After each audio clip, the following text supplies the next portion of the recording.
وہ یہ کہے گا کہ ایک دن سے زیادہ دنیا میں نہیں رہے. اب یہی حقیقت ہے دنیا کی زندگی کے لیے، جس کے لیے کیسا کیسی کرتے ہیں، اس میں 25 سال 30 سال گنواتے ہیں، لڑائی کرتے ہیں، مرڈر کرتے ہیں، جو بھی ہو رہا ہے یہی ایک دن کے لیے جو ہو رہا ہے. زندگی کی شام ہو رہی ہے. نحن عالم بما یقولون اذ یقول امثلهم طریقۃ. تو تم میں جو سب سے زیادہ محتاط ہوگا، کیلکولیٹ کرنے والا ہوگا، وہ یہ کیلکولیٹ کرے گا کہ ہم جو ہیں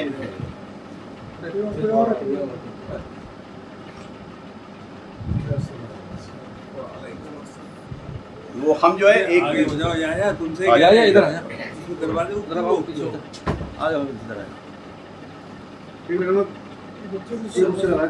چلیے ٹھیک. تو یہ ذکر قیامت کا ہو رہا تھا کہ اللہ نے جو قیامت کا نقشہ کھینچا ہے کہ جب دوسرا سور پھونکا جائے گا، یوم ینفخ فی الصور نحشر المجرمین یومئذ زرقا. اس دن مجرم جو ہے منہ لٹکائے ہوئے. زرقا دراصل ازرق کی جمع ہے. ازرق کہتے ہیں بلو کلر، ٹھیک ہے نا. جب مار پڑتی ہے تو ہم کیا بولتے ہیں، نیلا پڑ گیا پورا، وہی نیلا ہے. یاد رکھیے گا وہ منہ لٹکائے ہوئے. یہ قرآن کا اپنا انداز ہے. ہمارے حساب سے زرقا. یتخافتون بینہم، آپس میں باتیں کریں گے. ان لبثتم الا عشرا، کہ ہم 10 دن سے زیادہ دنیا میں نہیں رہتے. اللہ تعالیٰ کہہ رہا ہے نحن اعلم بما یقولون، ہم جانتے ہیں وہ جو آپس میں بات کر رہے ہوں گے.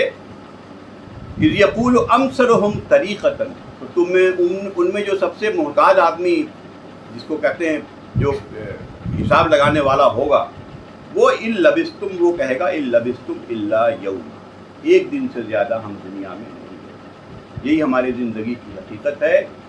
یہ سب رونگٹے کھڑے کر دینے والی چیز ہے. ہم زندگی کی حقیقت کو دیکھیں اور اپنے اعمال، جب تک آنکھ کھلی ہے تب تک تو اعمال کو سدھار سکتے ہیں اللہ سے معافی مانگ کے. جب وقت نزاع آ گیا تو پھر معاملہ نہیں ہے.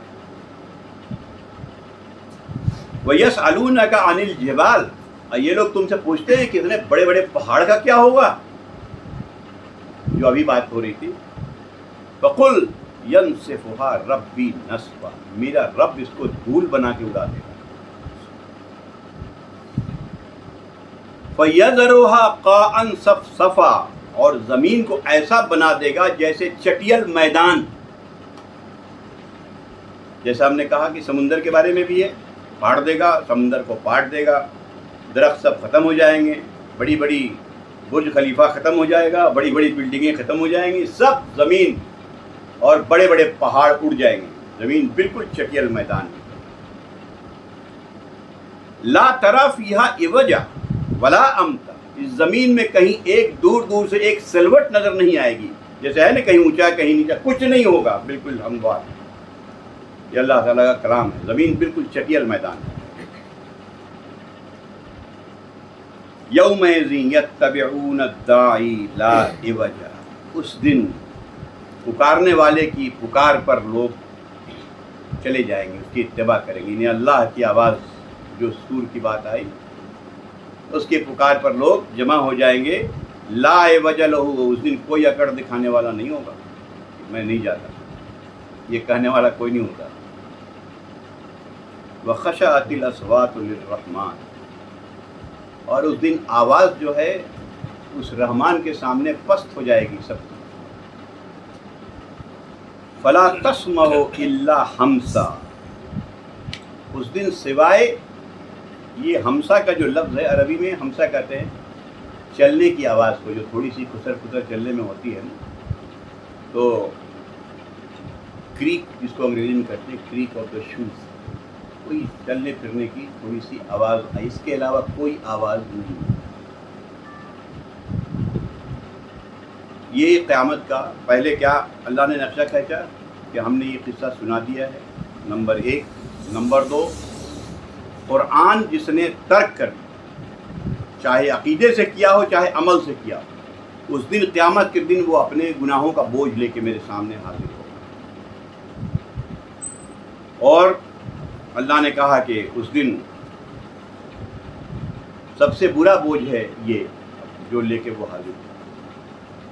اس دن اس کے بعد قیامت کا نقشہ کھینچا، سور جب پھونکا جائے گا تو لوگ جمع ہوں گے اور سب زمین شکیل میدان ہو جائے گی، کوئی آواز نہیں ہوگی اور صرف کوئی کسی کی چلنے کی آواز آ سکتی ہے.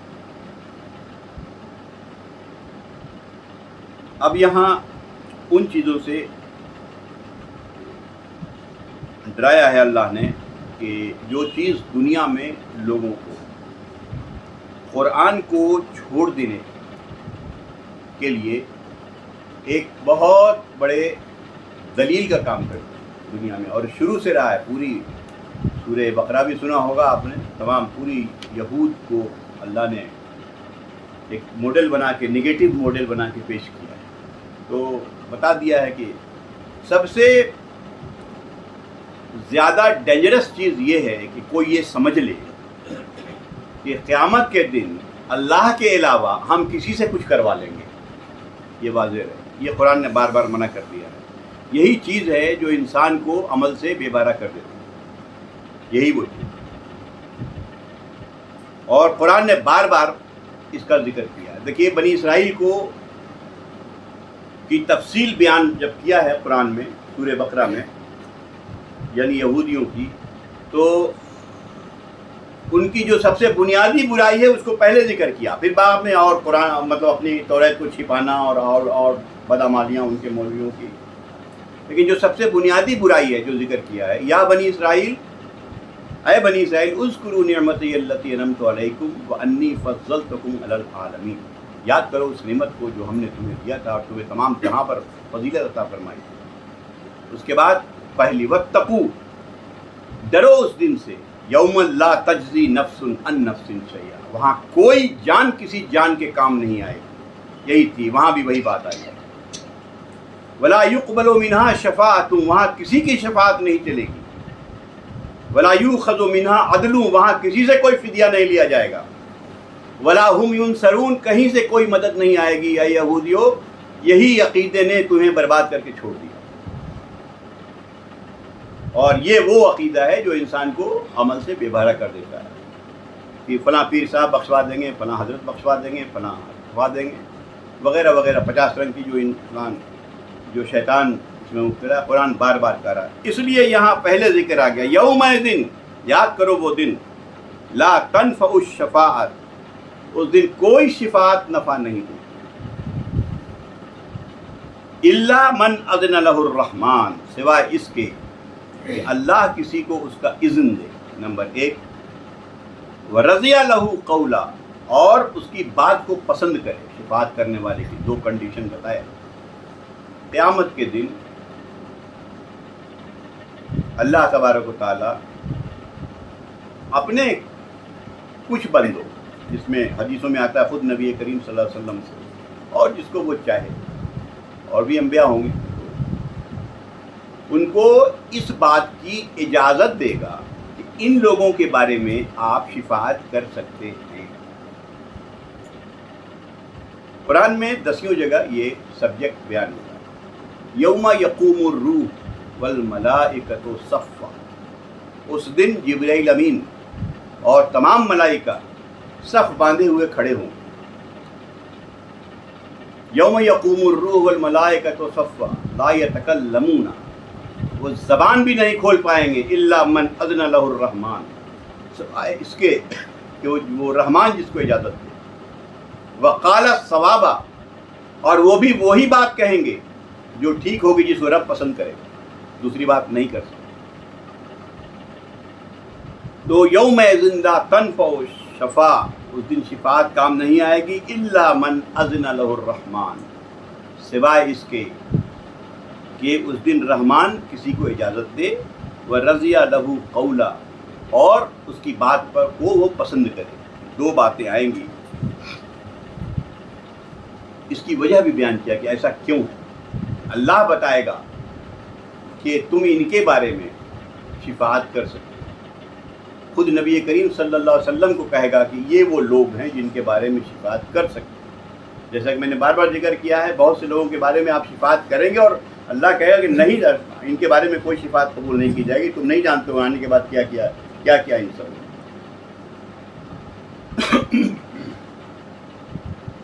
اس کی وجہ یہ بیان کیا، یعلم، یہ بڑی اہم آیت ہے. کیا وجہ بیان کیا ہے؟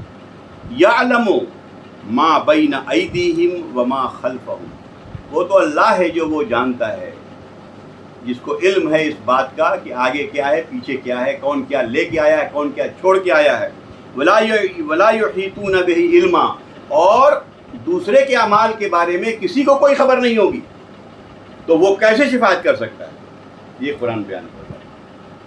چاہے وہ اپنے وقت کا نبی ہو، چاہے کوئی ولی ہو، چاہے کوئی کچھ بھی ہو، اس کو ہمارے اعمال کی کیا خبر ہے جب تک کہ اللہ خبر نہ دے. تو اللہ کہتا ہے کہ خبر تو میرے پاس ہے، ہم دیکھ رہے ہیں تم کیا کر رہے ہو، تو ہم ہی بتائیں گے. جو ایگزامنر ہے، جو کاپی دیکھ رہا ہے، وہی بتائے گا اس کو گریس مارکس دینے لائق ہے کہ نہیں ہے، دوسرا آدمی کیا بتا پائے گا. تو یہ اللہ نے بتا دیا. اس کی وجہ یہ ہے کہ عالم الغیب میں ہوں، میں جان رہا ہوں رات کے اندھیرے میں میں کیا کرتا ہوں، دن کے اجالے میں کیا کرتا ہوں، لوگوں کے سامنے کیا کرتا ہوں، اپنی تنہائی میں کیا کرتا ہوں، تو وہ جانتا ہے. اس لیے اللہ تعالیٰ کہہ رہا ہے کہ وہ ہے جو آگے پیچھے سب کچھ جاننے والا، اور کوئی بھی نہیں ایسا ہے جو جس کو اس بات کا علم ہو کہ کوئی شخص کتنا گناہ لے کے آیا، کتنا ثواب لے کے آیا. کس کو کیا علم؟ اس لیے شفاعت صرف اللہ کرے گا، اور اللہ اپنے علم سے وہ جانے گا کہ کون کیا لے کے آیا، بتا دے گا یہ وہ لوگ ہیں جن کے بارے میں اے نبی آپ شفاعت کر سکتے ہیں، یا اللہ جس کو اجازت دے. وَأَنَتِ الْوُجُوهُ لِلْحَيِّ الْقَيُّومِ، اس حی اور اس قیوم، یاد رکھیے گا کہ اللہ نے یہ صفت اپنی اس لیے بیان کی ہے کہ یہ وہ صفت صرف اللہ کے لیے مخصوص ہے. یہ صفت نہ کسی نبی کے اندر ہوتی ہے، نہ باقی کسی کے. جب نبی کو پاس نہیں ہو تو کس کے پاس؟ وہ ہمیشہ زندہ رہنے والا، اور وہ جو ہمیشہ قائم رہنے والا، اس کے سامنے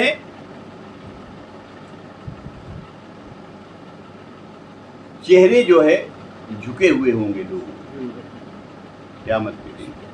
وقد خاب من حمل ظلم، اور نامراد ہوا وہ شخص جو ظلم لے کے آیا سامنے میں. یاد رکھیے گا کہ سب سے بڑا ظلم کیا ہے؟ ان الشرک لظلم عظیم، شرک ظلم عظیم، جس کی بات ابھی اوپر آ چکی ہے. ومن یعمل من الصالحات، اور جو نیک اعمال لے کے آیا، وہو مؤمن، اور وہ مومن بھی. دیکھیے دو بات ہے، بڑی اہم بات ہے. نیک عمل کرنا اور مومن بھی ہونا، یعنی ایمان والا بھی ہونا. محض نیک عمل کام نہیں کرے گا، محض ایمان کام نہیں کرے گا. زبانی ایمان جس کو کہتے ہیں. ہم نے کہا کہ یہ جو ایمان ہے دراصل میرا کنیکشن اللہ کے ساتھ ہے، اور ایمان نہیں ہے تو ہم لاکھ عمل کریں، کنیکشن ہی نہیں ہے وہاں سے. میں نے اس کا ایگزامپل دیا تھا کہ گھر میں سارے بجلی کے سارا لگا دیا جائے، ٹیوب لائٹ فلاں چیلا، اب کنیکشن ہی نہیں لیا جائے تو کیا فائدہ ہوگا؟ وہی اللہ تعالیٰ کہہ رہا ہے کہ بنا کنیکشن کے کام نہیں چلے گا. دونوں باتیں ہونی چاہیے، نیک اعمال ہونا چاہیے، اور یہ عمل ایمان والوں کا ہونا چاہیے. جو نیک عمل غیر مسلمین، غیر اسلام والے کرتے ہیں، جو ایمان نہیں لاتے، حدیثوں میں آتا ہے کہ ان کے اعمال کا بدلہ یہی ان کو دے دیا جائے گا قیامت. ان کا کوئی حصہ، جیسے غریبوں پر خرچ کر رہے ہیں یا کوئی نیک عمل وہ بھی کرتے ہیں لیکن ایمان والے ہیں نہیں، تو دنیا میں ان کو ان کا بدلہ دے دیا. وہاں کچھ نہیں، کیونکہ وہاں کے لیے وہ ایمان ہی نہیں تھا ان کا. فلا یخاف ظلما ولا حظما، تو اس دن ان کے ساتھ نہ کوئی ظلم ہوگا نہ کوئی حق تلفی. ایسے لوگ جو لے کے آئیں یہ دونوں چیزیں، نیک عمل اور ایمان. تیسری بات، یہ آخری میں یہ جو بات آ رہی ہے، یہاں قرآن نے قرآن کی حقیقت جو شروع ہوئی تھی بات، جیسا آپ نے کہا قرآن میں تو ایک تسلسل ہے. عام طور پر جب گہرائی سے نہیں پڑھتے تو لگتا ہے الگ الگ باتیں ہیں. اس طریقے سے ہم نے نازل کیا ہے اس قرآن کو، عربیہ، عربی زبان۔ اللہ نے کہا کہ ہم نے جب بھی انبیاء بھیجا ہے الا بلسان قوم، ان کی قوم کی زبان میں بھیجا ہے، ان کی قوم کی زبان میں بھیجا ہے۔ نبی کریم صلی اللہ علیہ وسلم عرب میں آئے تو عربی تھی، عربی زبان میں۔ اس کے پہلے جو بھی آرامی زبان آئی ہو، جو بھی زبان ہو، توریت وغیرہ اس میں آئی۔ ہمارے علماء نے یہ بھی لکھا کہ بھئی ہو سکتا ہے جب یہاں اگر کوئی نبی آئے ہوں گے ہر جگہ آئے تو ہو سکتا ہے سنسکرت زبان میں آئے ہو، سنسکرت میں اپنے رب کو یاد کرتا ہے، تو اللہ بہتر جانتا ہے، ان کی زبان میں بھیجا ہے۔ اور اس سے بہت سے معنی علماء نے نکالے ہیں، اور بڑی اہم معنی ہے یہ کہ اللہ نے جب ان کی زبان کا خیال کرتے ہوئے بھئی بات کو سمجھانا ہے تو انہی کی زبان میں بھیجو۔ اس لیے اب چونکہ کوئی نبی نہیں آئے گا، بحیثیت ایک امت دائی جو ہم ہیں الحمدللہ، اور ایک خیر امت، ہماری ذمہ داری ہے کہ اب دنیا کو ان کی زبان میں اس قرآن کو پیش کریں۔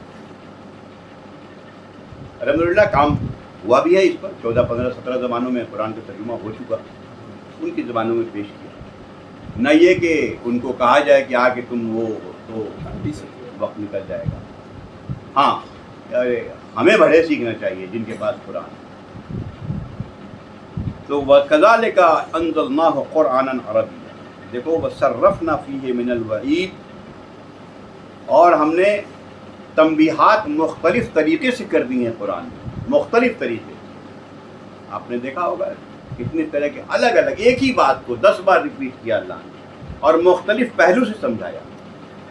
آ جاؤ، جو جس لائق ہو، کوئی انٹلیکچوئل دانشور ہے اس کو اس لیول پر سمجھایا، کوئی بیچارہ نہیں پڑھا اس کو اس لیول پر سمجھا دیا، چھوٹی چھوٹی مثالیں دے کے یہ قرآن صرفنا، ہم نے مختلف طریقے سے اپنی اس تنبیہات کو جو وارننگ ہے ہم نے دے دی۔ لعلہم یتقون، شاید کہ وہ بچیں گناہ سے، تقوی اختیار کریں، مطلب اللہ کی نافرمانی سے بچیں، یا پھر یہ نصیحت پکڑ لیں تو کوئی نصیحت قائم ہو جائے۔ تو یہاں سے یہ بات ثابت ہو گئی کہ اوپر سے جو بات چلی آ رہی ہے کہ قرآن کو چھوڑ کے کہیں بھی کوئی راستہ نہیں۔ اللہ نے کہہ دیا کہ جس نے چھوڑ دیا اس کو، من اعرض، وہ ہمارے نزدیک، ہمارے سامنے وہ بوجھ، اپنے گناہوں کا بوجھ لیے وہ آئے گا۔ یہ ایک روشنی ہے جو ہمیں دنیا کو دکھانی ہے، لیکن ہم نے ہی اس ٹارچ کو بند کر کے رکھ دیا، بیٹری نکال کے۔ یہ ہمارے یہاں کا پرابلم ہے، جبکہ ہمیں دنیا کو دکھانا تھا اس کو کہ یہ اللہ کی دی ہوئی روشنی ہے، آ جاؤ اس روشنی۔ یہ قرآن کی اہمیت، چونکہ یہیں سے بات سورہ طٰہٰ شروع ہوئی، بیچ میں موسیٰ علیہ السلام کا قصہ آیا کہ اللہ کے کلام نے کس طریقے سے کتنا ریولوشن لایا موسیٰ علیہ السلام کے زمانے میں، اور پھر یہاں یہ بات آ رہی ہے۔ آخر میں کہا جاتا ہے کہ فَتَعَالَى اللَّهُ الْمَلِكُ الْحَقُّ، وہ مالک حقیقی جو ہے بہت اونچا ہے، بہت اعلیٰ ہے، جس کو ہم لوگ نماز میں کہتے ہیں سبحان ربی الاعلیٰ، جو پاک ہے رب ہمارا بہت اعلیٰ۔ اور اب ایک بات ختم کرتے ہوئے نبی کریم صلی اللہ علیہ وسلم کو کہی جا رہی ہے، وَلَا تَجْعَلْ بِالْقُرْآنِ مِنْ قَبْلِ أَنْ يُقْضَى إِلَيْكَ وَحْيُهُ، اے نبی آپ جو ہے قرآن کو بیان کرنے میں جلدی نہ کیجیے جب وحی نازل کی جا رہی ہے۔ یہ قرآن میں بار بار، ایکچولی یہ شروع میں جب وحی ایک ایسی چیز ہے، وحی کا جو نزول ہوتا ہے، تو یہ ہم لوگ تو سمجھ نہیں سکتے، جس پر نزول ہوتا ہے وہی جانتا ہے، ہم لوگ کیا جانیں کیا ہے یہ۔ لیکن احادیث سے معلوم ہوتا ہے کہ ایک ایسی چیز ہے، عائشہ صدیقہ رضی اللہ عنہا فرماتی ہیں، بخاری کی روایت ہے کہ جاڑے کے دنوں میں جب آپ پر وحی نازل ہوتی تو آپ کے پیشانی پر پسینے آتے، اللہ بہتر جانتا ہے۔ ایک بار آپ اونٹ پر تھے اور وحی نازل ہو گئی تو اونٹ بیٹھ گئے۔ اب وہ کیا ہے وہ ہم لوگ جان نہیں سکتے، لیکن یہ جاننا چاہیے کہ ایسی چیز ہے جو نبی پر بھی جب شروع آئی تو آپ کیا کرتے تھے کہ جلدی جلدی اس کو ریپیٹ کرتے تھے تاکہ بھول نہ جائیں، لوگوں کو بتانا بھی تو ہے۔ سورہ قیامت میں اس کو زیادہ وضاحت سے ذکر ہے، لا تحرک بہ لسانک لتعجل بہ، اے نبی آپ اپنے زبان کو جلدی جلدی حرکت نہ دیجیے، ان علینا جمع، یہ آپ کے یاد کرا دینا ہمارے ذمے، قرآن اور پڑھانا بھی ہمارے ذمے ہے۔ فَإِذَا قَرَأْنَاهُ، تو جب قرآن نازل ہو رہا ہو، فَاتَّبِعْ قُرْآنَهُ، بات کو سنیے غور سے، ثُمَّ إِنَّ عَلَيْنَا بَيَانَهُ، اور اے نبی اس کا بیان، اس کا معنی، اس کا مفہوم بھی بتانا میرے ذمے ہے۔ آپ کیوں پریشان ہوتے ہیں؟ پیار بھرے الفاظ ہیں اللہ کے، یہ میرا کام ہے، میں کروں گا، آپ جلدی نہ کریں، جو میں وہی نازل کر رہا ہوں آپ غور سے سنیے۔ اور یہ مطلب یہ خوف نہ کیجیے کہ یہ چیزیں میرے کہیں جیسے انسان بھول جاتا ہے، یا آپ نبی ہم سب یہ کرنا میرے ذمہ۔ تو یہاں بھی اللہ تعالیٰ کہہ رہا ہے کہ وَلَا تَجْعَلْ بِالْقُرْآنِ مِن قَبْلِ أَن يُقْضَىٰ إِلَيْكَ وَحْيُهُ، جب تک کہ یہ وحی نازل ہو رہی تو آپ جلدی جلدی نہ کریں۔ ہاں اس کے بعد یہ ضرور کہیں کہ وَقُلْ رَبِّ زِدْنِی عِلْمًا، یہ اہم دعا ہے، اے رب علم میں مجھے آگے بڑھا۔ یہ دعا ہم سب کو بھی کرنی چاہیے، قرآن پڑھنے کے وقت کرنا چاہیے کہ اللہ صحیح علم عطا کرے قرآن کا جو اللہ چاہتا ہے۔ اور اگر ہم اس دعا کے ساتھ اور خلوص نیت کے ساتھ قرآن پڑھیں گے تو انشاءاللہ اللہ کبھی غلط نہیں سکتا۔ تو یہ دعا کر کے قرآن ضرور پڑھنا چاہیے۔ سب سے پہلے کہا کہ جب تم قرآن پڑھو فاستعذ باللہ من الشیطان الرجیم، یہ شیطان رجیم سے اللہ کی پناہ مانگو، اس لیے کہ وہ وسوسے ڈالے گا صحیح فہم میں۔ اس کے بعد اللہ کے نام سے شروع کیا جائے، دعا بھی کیا جائے اللہ میرے علم میں مجھے بڑھا۔ یہ پر بات ختم کرتا ہوں، پھر یہاں سے آدم علیہ السلام کی باتیں شروع ہوتی ہیں جو انشاءاللہ۔ تو آج کا یہ درس جو پہلے پارٹ کا تھا، یہ پارٹ یہاں پر کنکلوڈ ہوتا ہے، اب دوسرا پارٹ شروع ہوتا ہے۔ تو